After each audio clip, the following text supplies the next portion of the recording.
Eu pergunto a você, qual tem sido a sua prioridade? É momento de você se autoavaliar. Qual tem sido a sua prioridade? Eu pergunto a você, qual tem sido a sua prioridade? Sua prioridade tem sido Deus ou a sua própria vontade, a sua própria carne? Eu pergunto, não sou eu que pergunta, né? Mas o próprio Deus. Qual tem sido a sua prioridade? Vamos ler aqui, Ageu, capítulo 1. Ageu, capítulo 1. Vamos ler do versículo 2 ao 4 e depois o versículo 9, a parte B. Ageu, capítulo 1, versículo 2. Assim diz o Senhor dos Exércitos: este povo afirma, ainda não chegou o tempo de reconstruir a casa do Senhor. Por isso, a palavra do Senhor veio novamente por meio do profeta Ageu. Acaso é tempo de vocês morarem em casas de fino acabamento, enquanto a minha casa continua destruída? Parte B do versículo 9. Por causa do meu templo, que ainda está destruído, enquanto cada um de vocês se ocupa com a sua própria casa. Com a sua própria casa. Eu não lembro se já ministrei esta palavra aqui no culto. Eu sei que eu já ministrei outras vezes na igreja, na rádio já falei também em cima desse texto, mas aqui no culto eu não lembro se eu já ministrei. Mas Deus toca em meu coração agora para ministrar. Se já falei, eu acho que não, mas se já ministramos esta mensagem aqui no culto, Deus nos toca novamente para ministrarmos. Porque Ele quer falar profundamente conosco neste texto. Por mais que você já tenha escutado uma ministração em cima deste texto aqui com a gente, mas Deus quer falar novamente. Estas palavras foram ditas por Deus para o seu povo através do profeta Ageu, em um contexto onde Israel tinha voltado para Jerusalém do cativeiro babilônico. E o interessante, por que Israel foi levado cativo? Por que Israel ficou num cativeiro babilônico? Você deve conhecer a história, né? Quem lê a Bíblia conhece a história, que Israel foi levado cativo, né? Foi para o cativeiro babilônico por causa da constante desobediência.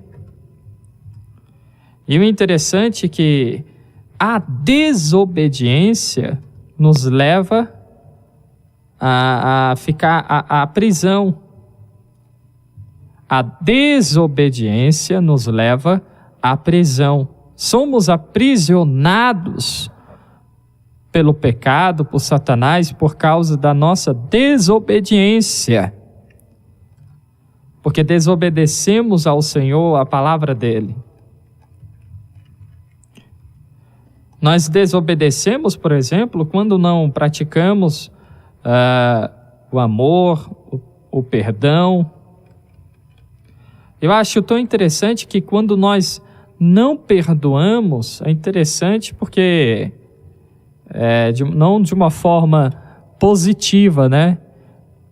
Mas é algo assim que, quando a gente não pratica o perdão, a gente fica aprisionado neste sentimento ruim, porque a gente vai alimentando o sentimento, a ferida. E Deus tem falado conosco sobre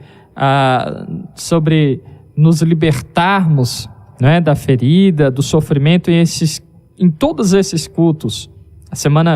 Na quarta-feira, Deus falou fortemente ao nosso coração sobre a varredura, sobre limparmos a casa, não é?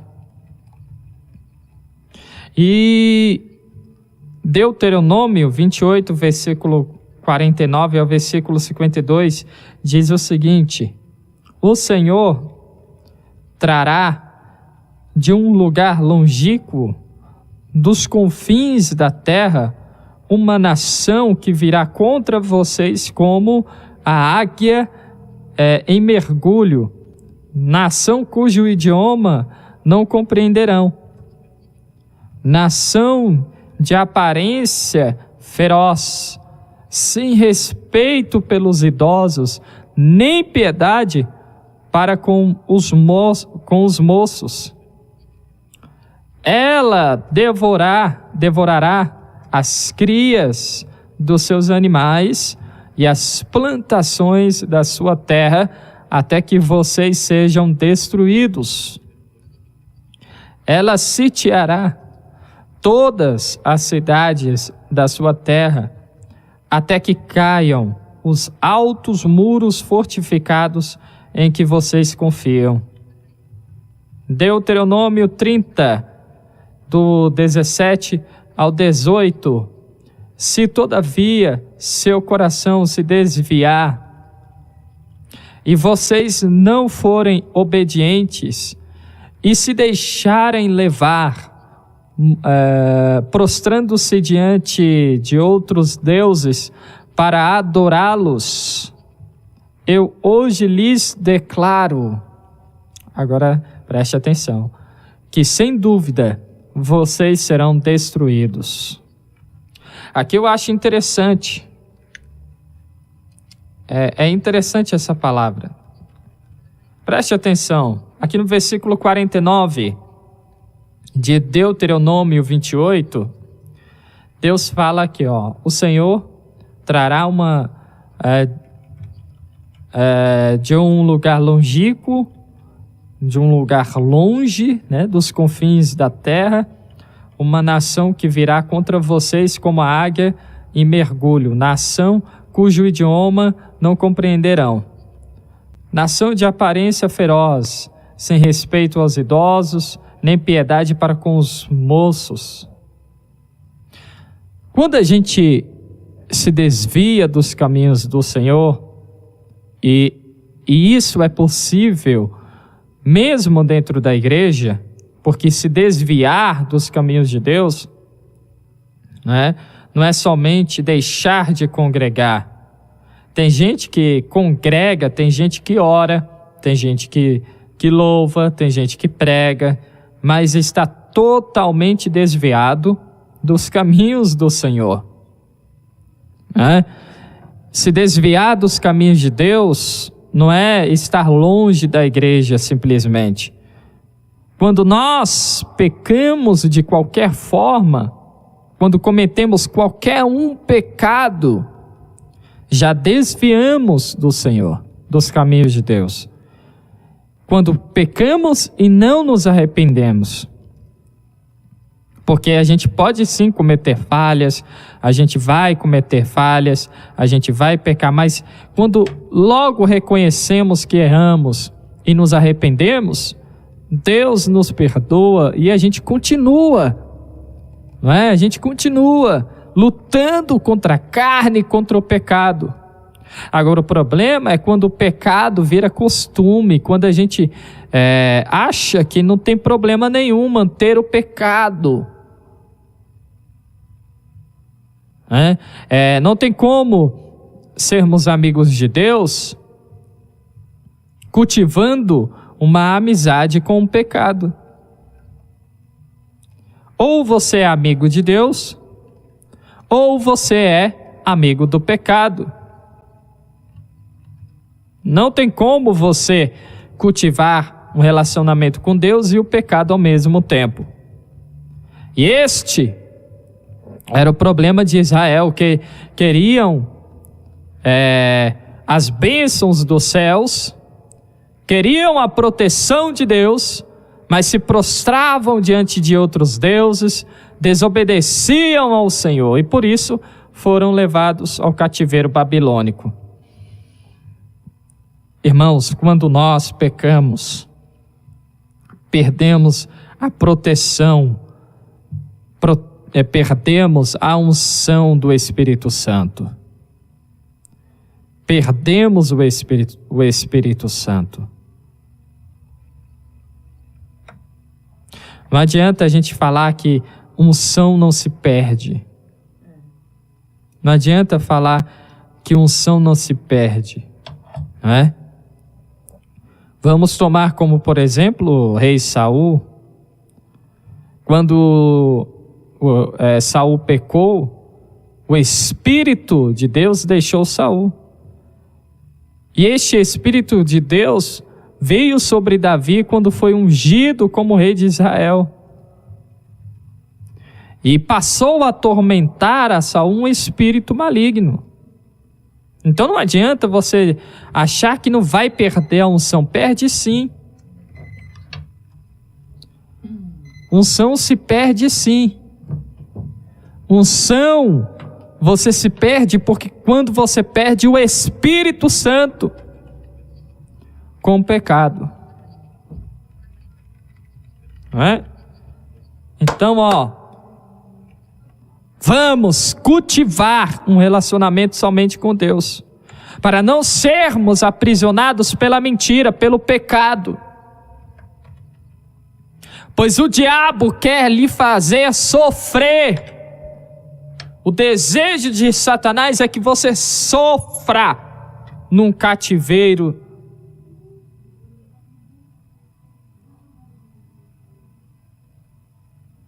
Vamos cultivar um relacionamento com Deus.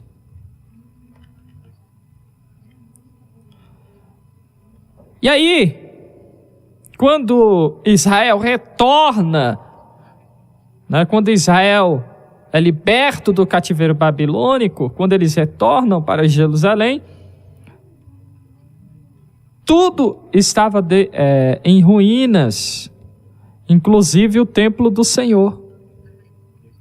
2 Reis 25, do versículo 8 ao 9, diz o seguinte: no 7º dia do 5º mês do 19º ano do reinado de Nabucodonosor, rei da Babilônia, Nebuzaradã, comandante da guarda imperial, conselheiro do rei da Babilônia, foi a Jerusalém. Aí o que aconteceu em Jerusalém? Incendiou o templo do Senhor, o palácio real, todas as casas de Jerusalém e todos os edifícios importantes. Quando você e eu pecamos, o pecado vem e incendeia, queima tudo em nossa vida. O pecado vem e destrói o nosso relacionamento com Deus, destrói a nossa família, destrói a nossa vida por completo. Foi o que aconteceu aqui, O comandante do exército de Nabucodonosor foi a Jerusalém, queimou o templo, incendiou o palácio real, incendiou as casas de Jerusalém e todos os edifícios importantes. O pecado destrói tudo que há de mais importante em nossa vida. O pecado destrói o nosso relacionamento com Deus. O pecado destrói a sua família. O pecado destrói tudo. O diabo quer isso, ele quer destruir tudo.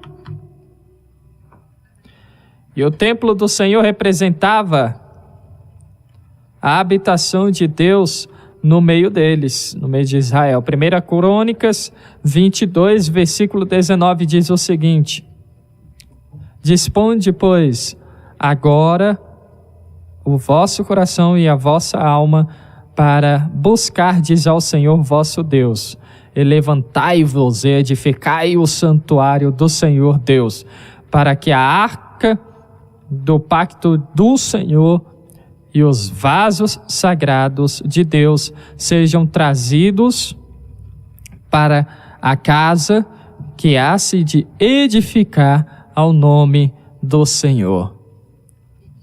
O templo representava a habitação de Deus no meio deles. E eles perderam isso. O templo, ou seja,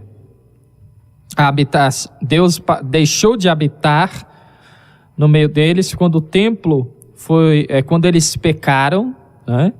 E aí, por causa desse pecado, por causa dessa desobediência, tudo em Jerusalém foi destruído. O templo, o palácio real, as casas em Jerusalém e todos os edifícios importantes. Quando a gente peca, tudo em nossa vida é destruído. Tudo.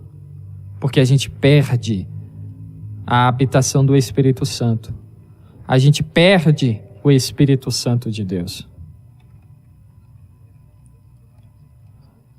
E aí, estes que foram resgatados do cativeiro babilônico, esses que voltaram para Jerusalém, qual era a ordem de Deus para eles?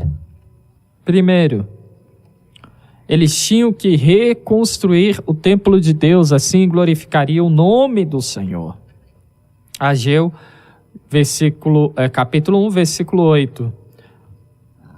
Subi ao monte e trazei madeira, e edificai a casa, e dela me deleitarei, e serei glorificado, diz o Senhor.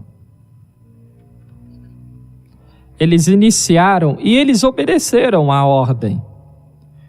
Tinham que reconstruir o templo onde Deus vai habitar, Deus estará em nosso meio novamente, teremos a casa de Deus para adorá-lo, para que o nome dele seja glorificado. E eles obedeceram a esta ordem. Eles iniciaram a reconstrução em Esdras, capítulo 3, versículo 8, a gente vê isso. No segundo mês do segundo ano, depois de chegarem ao templo de Deus em Jerusalém, Zorobabel, filho de Sealtiel, Jeuá, filho de Josadaque, e o restante dos seus irmãos, os sacerdotes e os levitas, e todos que tinham voltado do cativeiro para Jerusalém, começaram lá a construção. No entanto, depois de um tempo, interromperam a construção. Esdras 4, versículo 24. Assim, a obra do templo de Deus em Jerusalém foi interrompida e ficou parada até o segundo ano do reinado do rei Dário, rei da Pérsia. Por que eles pararam de reconstruir? Por causa do desânimo. O desânimo fez com que o povo priorizasse o seu próprio interesse. Sabe por quê? Porque cultivar com Deus um relacionamento requer priorizar o Senhor e abrir mão de nossos próprios interesses. Às vezes não, na maioria das vezes, por exemplo, vamos levar isso até para outras áreas da nossa vida. Hoje o mundo diz o quê? Que casamento, que família não vale a pena. Porque família, você tem que abrir mão, muitas das vezes, de seu próprio interesse, de sua individualidade, para construir algo melhor. Porque se fosse ruim, Deus não teria criado. Porque Deus não cria coisa ruim. O interessante é que mesmo nós sendo tão pecadores, falhos, desobedientes, quando Deus nos criou, Ele disse: o que eu criei é muito bom. É muito bom. Toda a criação, Deus diz: tudo isso é bom. Aí quando Ele cria o homem e a mulher, Ele diz: isso daqui é muito bom. Olha só como Deus nos valoriza, nos ama, não é? Algumas pessoas, pensadores, dizem que para algo grande acontecer, para algo bom acontecer, você tem que abrir mão de outras coisas. Você sacrifica uma coisa, sacrifica às vezes seu tempo, sacrifica às vezes muita coisa da sua vida, muita coisa que você poderia ter para você construir algo melhor. Vamos pegar um exemplo aqui. Bom, para você ter uma formação acadêmica, conseguir um bom emprego, você tem que muitas das vezes sacrificar horas de sono para estudar, não é? Tem que sacrificar momentos que você poderia estar se divertindo, saindo, indo para lazer, para poder estudar. Você tem que abrir mão de muita coisa para poder estudar, para ter boas notas e conseguir se formar e lá na frente ter bom emprego, não é? Para passar num concurso, tem que abrir mão de muita coisa para investir tempo em horas de estudo. Assim é o nosso relacionamento com Deus. Temos que abrir mão da nossa carne, abrir mão da nossa vontade, para termos um relacionamento com o Senhor.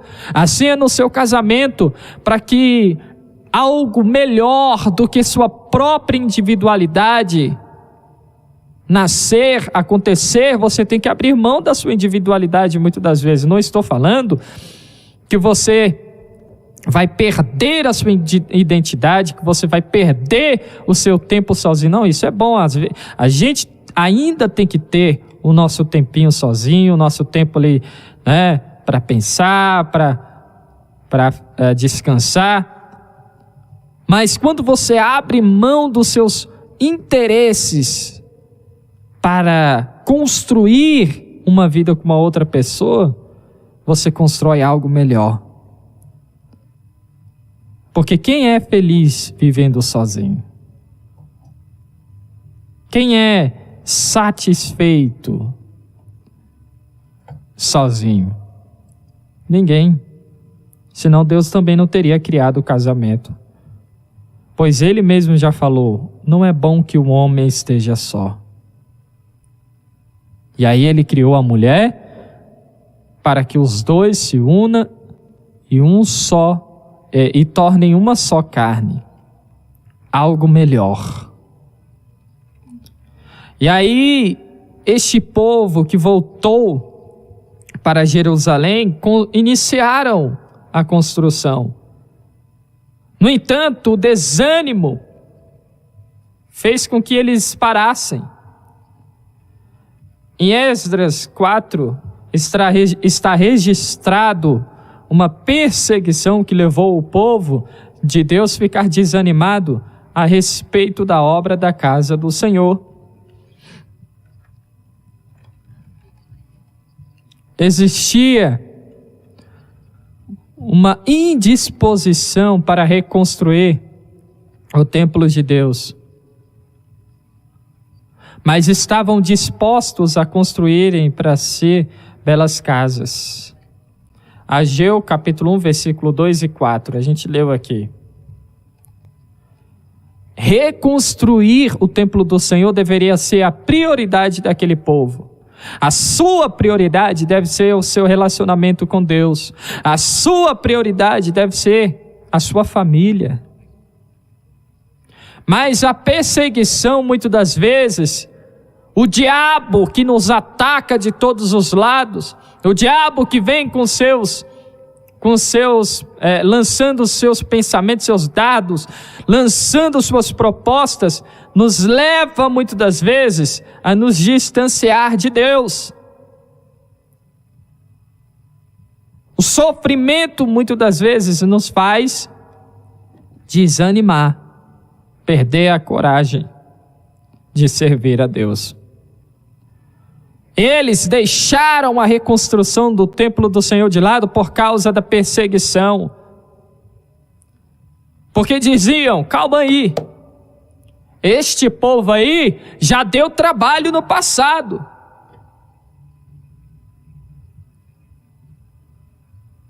Imagina se a gente permitir que eles reconstruam este templo. Esse povo vai dar trabalho para a gente de novo. Então, vamos perseguir, vamos criar aqui coisas para impedi-los de reconstruir este templo.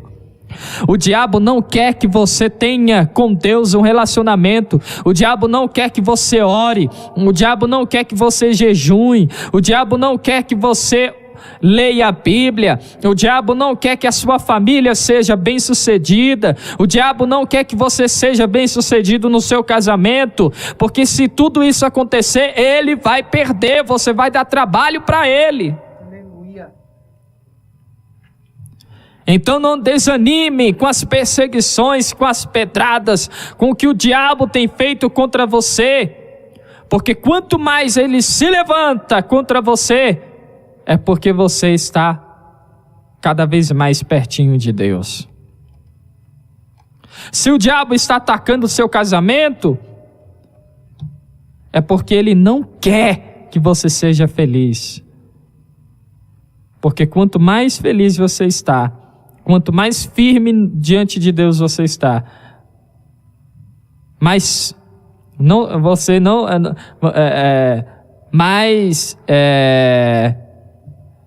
o diabo se revolta, porque você não é só uma pedrinha no sapato dele, você é uma rocha em cima da cabeça dele. E o templo de Deus nos dias de hoje? Naquela época representava a habitação de Deus no meio deles, e hoje? O que representa o templo hoje? Na nova aliança, nós somos o templo de Deus. João 14, 23 diz o seguinte: respondeu Jesus, se alguém me ama, guardará a minha palavra, meu Pai o amará, e nós viremos a ele e faremos nele morada. Você é morada de Deus, você é o templo de Deus, você é a casa do Altíssimo. Atos 17, 24 diz: o Deus que fez o mundo e tudo que nele há é o Senhor do céu e da terra, e não habita em santuários feitos por mãos humanas. Ele habita em você, que é construção de Deus. 1 aos Coríntios, capítulo 3, versículo 16 e 17 diz o seguinte: vocês não sabem que são os santuários de Deus?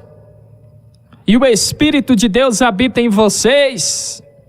Se alguém destruir o santuário de Deus, Deus o destruirá, pois o santuário de Deus, que são vocês, é sagrado.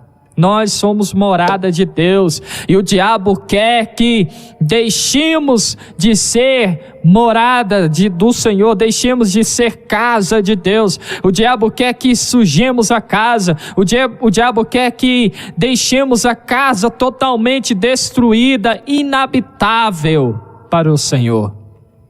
É por isso que ele te ataca. É por isso que ele vem contra você, contra a sua família, contra o seu casamento. Onde tiver uma brechinha para o diabo trabalhar, ele vai trabalhar.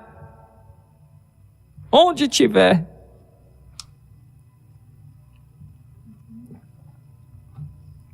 Se sua fraqueza, onde está a sua fraqueza? Pense agora, onde está a sua fraqueza? É aí onde o diabo vai atacar. Porque, como eu falei, ele quer que você deixe o seu coração inabitável, insuportável para Deus morar. Sabe por quê? Porque a casa deve ficar sempre de acordo com o gosto do morador. Se eu chegar lá na sua casa, onde é seu lar, onde você mora, onde você dorme, onde você se sente confortável, se eu chegar lá, tirar a cama do lugar, falar, não, a sua cama não vai ficar aqui, vai ficar onde eu quero. Eu nem moro aqui, eu nem moro lá, mas eu chego lá na sua casa, removo a cama de lugar, você não vai gostar. Porque a cama fica onde você gosta, o guarda-roupa fica onde você gosta, o sofá fica onde você gosta, as louças ficam guardadas do jeito que você gosta, não é? E o que isso significa? Significa negação. Devemos negar a nossa carne, para que possamos ser ofertas agradáveis a Deus. Temos que permitir que o Senhor arrume a casa de acordo com a vontade dEle. Então, nesta casa, não pode haver raiva. Nesta casa, o que tem aí na sua casa que você não gosta? Quando há alguma coisa em nossa casa que a gente não gosta, a gente vai tirando. Às vezes a gente faz uma limpa na casa, joga as tralhas fora, as coisas estragadas, quebradas fora. A gente vai removendo e vai jogando fora aquilo que não presta, aquilo que está velho, aquilo que está estragado, a gente joga fora. E é isso que Deus quer. Que joguemos fora tudo que não presta, que está aqui guardado em nosso coração. A raiva, o ódio, o rancor, a raiz de amargura, a falta de amor, a falta de perdão. São coisas velhas, estragadas, quebradas, que devem ser jogadas fora. A roupa velha, furada que está no guarda-roupa, você joga fora. Deus quer que você jogue fora todo sentimento ruim, todo desânimo, toda tristeza, todo mal seja jogado fora hoje, em nome de Jesus. Toda frieza espiritual, toda frieza para com seu marido, para com a sua esposa, para com seus filhos, seja jogada fora hoje, em nome de Jesus.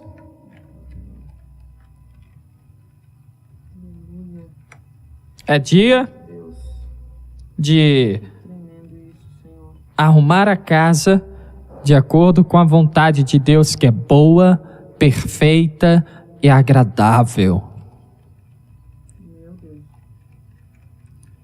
Vamos jogar toda a tralha fora.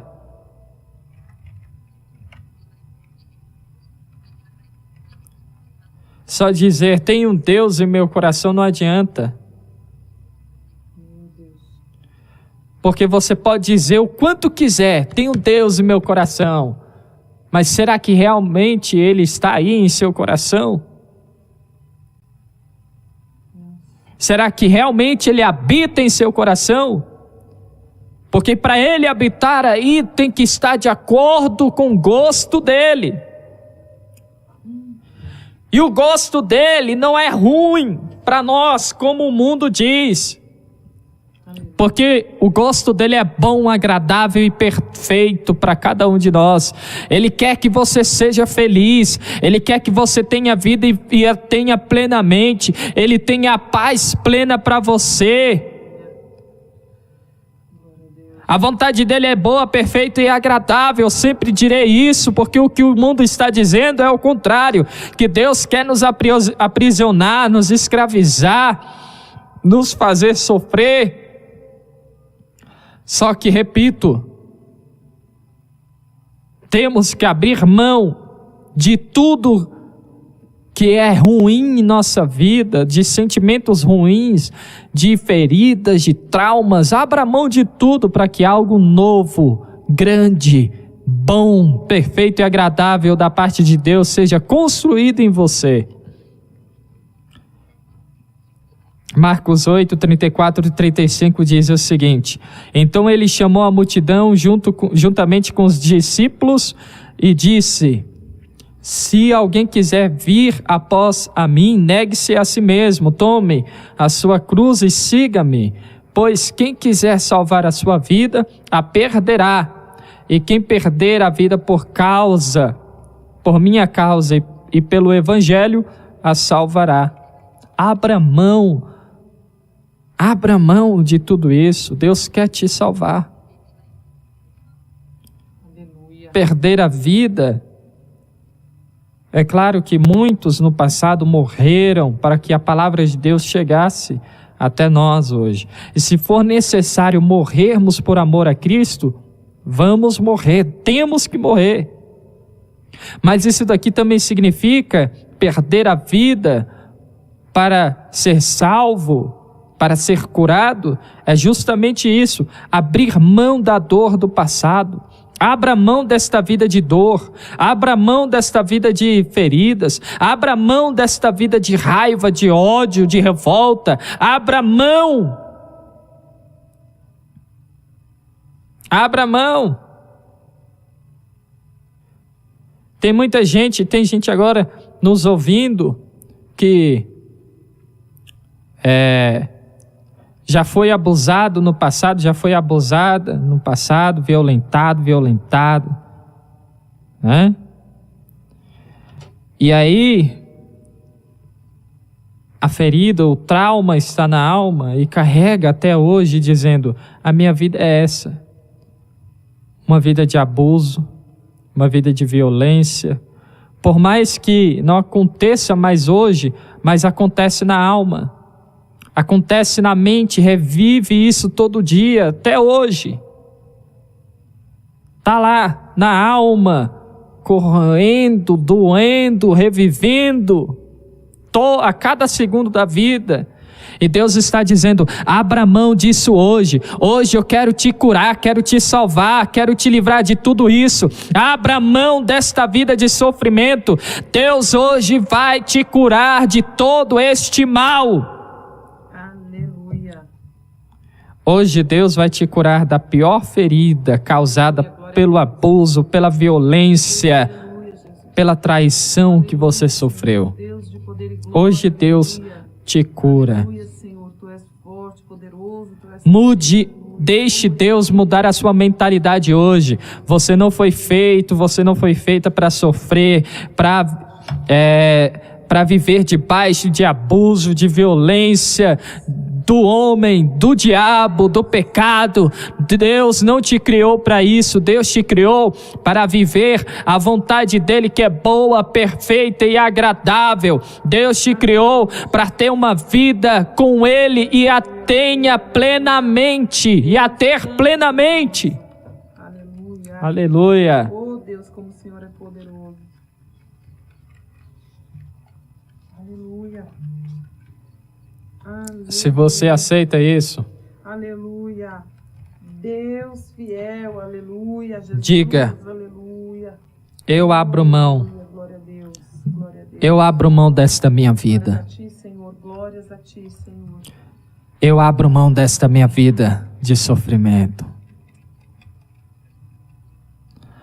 Eu abro mão desta minha vida de sofrimento, de abuso, de violência. Eu abro mão desta minha vida em que o diabo quer plantar o ódio, a raiva em meu coração. Eu abro mão desta vida que o diabo quer plantar a discórdia, a contenda em meu casamento. Eu abro mão desta vida em que o diabo quer plantar a frieza dentro do meu casamento. Eu abro mão deste mal. Aleluia. Glórias a ti, Senhor, aleluia. Deus poderoso e fiel, aleluia. Aleluia. Oh, glória, Senhor. Abra mão de tudo isso, mude a sua forma de viver. Meu Deus, eu creio, Senhor. Que diremos então? Continuaremos pecando para que a graça aumente? De maneira nenhuma. Nós, os que morremos para o pecado, como podemos continuar vivendo nele? Vocês não sabem que todos nós fomos batizados em Cristo Jesus, fomos batizados em sua morte, portanto, fomos sepultados com ele na morte por meio do batismo, a fim de que, como Cristo foi ressuscitado dos mortos, mediante a glória do Pai, também nós tenhamos uma vida nova. Romanos 6, do 1 ao 4. Eu termino esta mensagem dizendo: Deus não quer você no pecado. Deus não quer você no sofrimento.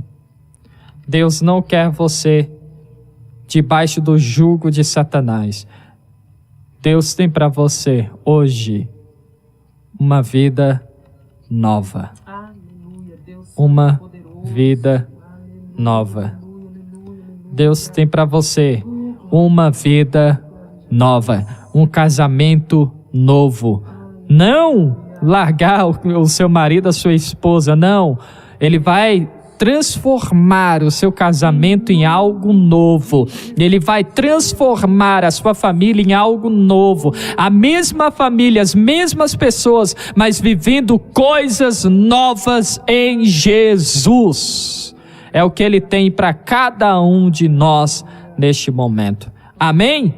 Amém. Glória a Deus. Aleluia. Aleluia. Glória a Deus. Oh, meu Deus, como é bom, Senhor, estar na tua presença.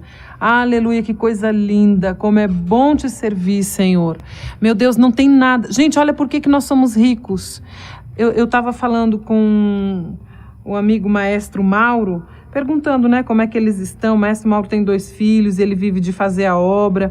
Ele disse que está tudo bem, questão da saúde, está tudo muito bem. Só que a questão financeira é o mais difícil, né? Ele é de Pernambuco, lá em Pernambuco já voltou tudo ao normal, já está tudo liberado, mas a questão é que o financeiro está difícil para todo mundo, está todo mundo sentindo, né? Sentindo essa questão. A gente tem que economizar cada centavo e a gente não precisa mais nem ficar entrando em detalhes, né? E como o maestro, ele viaja, vai para as igrejas ministrar e tal, ele recebe a oferta. E é disso também que ele vive. E aí, como parou, né? As viagens pararam, diminuíram muito. Então, vocês imaginam, né? Com 2 filhos, tem uma menininha, uma bebezinha de... eu até esqueci com quantos meses a Melissa tá, gente. Mas é isso, é difícil. E só que Deus tem nos fortalecido. E aí eu falo, meu Deus, como, com tantos problemas financeiros, nós podemos nos sentir ricos? É Jesus, é o amor de Deus que nos enriquece. Gente, o que Deus fez conosco hoje, nem em 20, 30 anos de terapia, muitas vezes a gente ia conseguir resolver. Deus está bradando, fortalecendo, dando graça, dando vitória para cada um de nós. Você sabe o que é viver? Viver uma vida plena, espiritualmente, emocionalmente falando. Você viver uma vida onde você olha para o seu próximo, para a sua família, para cada um com amor. Você viver uma vida onde o amor de Deus é reluzente em você, ele brilha em você, a todas as pessoas, a ponto de todas as pessoas que te olharem vão dizer o seguinte: meu Deus, o que acontece ali? O que acontece ali? Essa Gláucia é diferente, tem uma coisa no rosto dela, tem um brilho. Essa Aline, ela é diferente. O que está acontecendo? Gente, não é maquiagem, não. E não estou falando mal de maquiagem, tá? Já digo isso. A maquiagem a gente gosta também. Mas, sabe, é algo mais bonito do que qualquer maquiagem. O que acontece? É o brilho de Jesus. Isso é que é felicidade. Quantas pessoas, filósofos, pensadores de outros séculos, pensadores contemporâneos, muitos agora tiveram um tempo para criatividade. Muitos produziram bastante nessa pandemia. Vários livros sendo lançados desses filósofos para dizer o que é felicidade, e sempre essa busca incessante. O que é felicidade? Aonde está a felicidade? Nós que somos taxados como loucos por esse mundo afora, por todos esses pensadores e tal, né? Nós sabemos. Você já parou para pensar, meu querido, minha querida, que você e eu estamos sabendo o que é felicidade? Aleluia. Nós sabemos, gente, glória a Deus e aleluia. Nós temos inspiração divina para tudo que nós vamos fazer. Nós temos renovo, nós temos força, coragem, tudo que vem de Deus. Isso é ser rico, isso é ser feliz.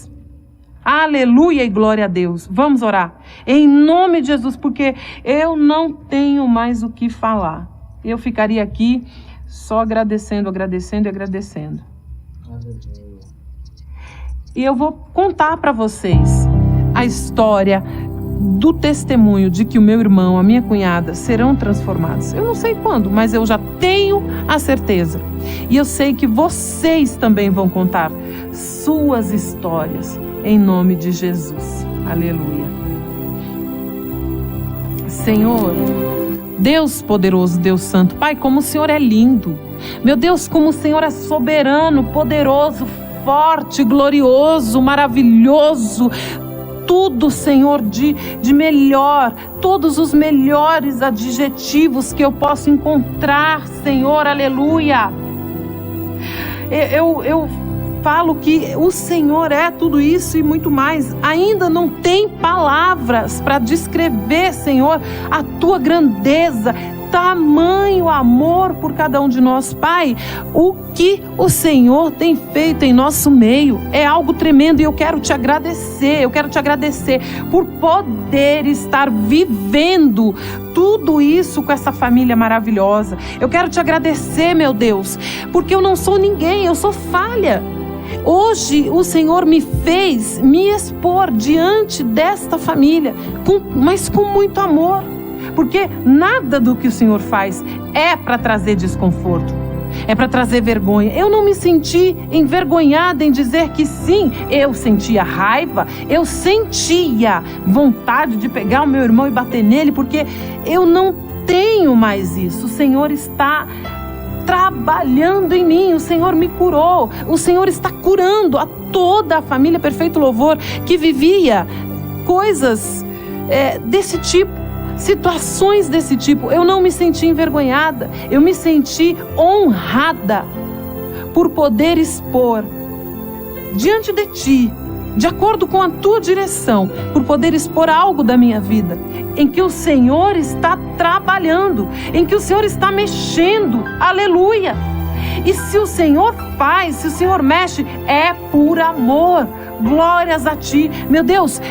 Como o Senhor tem nos feito nos sentirmos amados profundamente, completamente amados. Aleluia, em meio a tudo isso que estamos vivendo. Obrigada, louvado, engrandecido seja o Teu santo nome. Senhor, eu louvo de todo o meu coração por corações também, corações restaurados, curados, famílias restauradas. aleluia. Deus, isso só vem de Ti, meu Pai, obrigada, Senhor, como eu amo o dia 21 de setembro de 2008, foi o dia que eu disse sim para o Senhor, sim, de todo o meu coração, eu Te confessei como único e suficiente Salvador da minha vida, e agora eu entendo que isso poderia ter acontecido muito antes,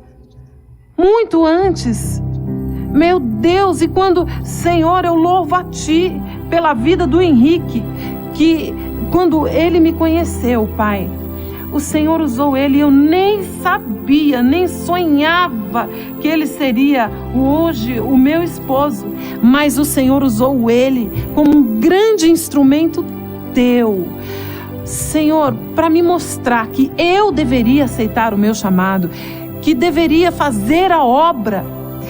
E outra coisa, Pai querido, que eu digo também, por que eu não comecei a fazer a obra antes? Quanta coisa eu recebi de Ti, sem nem pedir. Quanta maravilha o Senhor já fez em mim. Quanta construção que estava feita de uma forma errada, estruturada de uma forma errada. O Senhor derrubou dentro de mim muros para poder construí-los de novo, do Teu jeito. É essa história da casa. O meu coração tem se tornado a casa que o Senhor deseja morar. Aleluia. Mas eu creio, Senhor, eu tenho toda a certeza de que se eu estivesse só servindo a Ti, paradinha, sentadinha no meu banco da igreja, eu poderia sim viver essa transformação. Por querer, por aceitar, entender que eu preciso, mas ela tem sido muito maior e muito mais rápida, porque eu decidi me tornar também uma obreira. Obrigada, Senhor, obrigada. Obrigada por cada vida, por poder orar, interceder por cada um, e que o Senhor tenha ouvido as nossas orações. Eu Te agradeço. Quando nós recebemos testemunhos aqui, Pai, eu fico pensando, meu Deus, eu sou tão pecadora, mas a gente ora e o Senhor responde. Obrigado. O Senhor não responde só aos meus pedidos. O Senhor tem confirmado a cada dia o ministério de intercessão, porque o Senhor responde a todos os pedidos que nós apresentamos. Eu quero Te agradecer por cada semeador da fé. Eu quero Te agradecer por cada irmão que ora, pela nossa família. Nós também precisamos.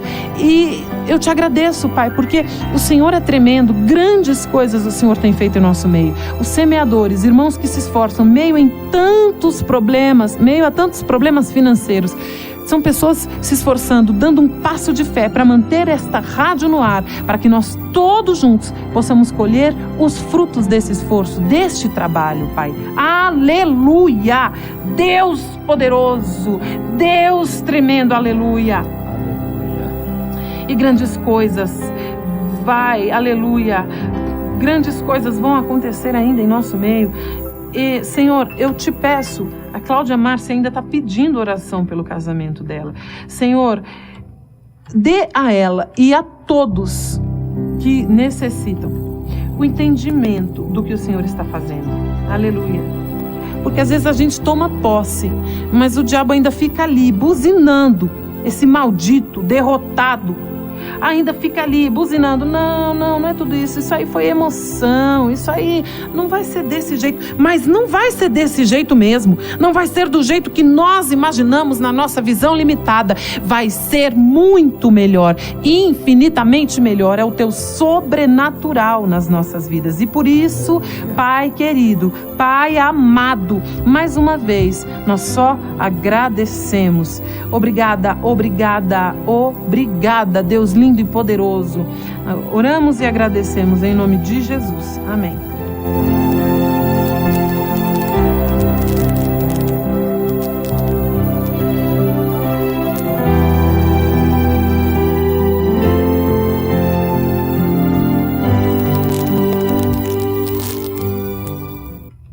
Deus poderoso, Deus forte, aleluia, meu Deus.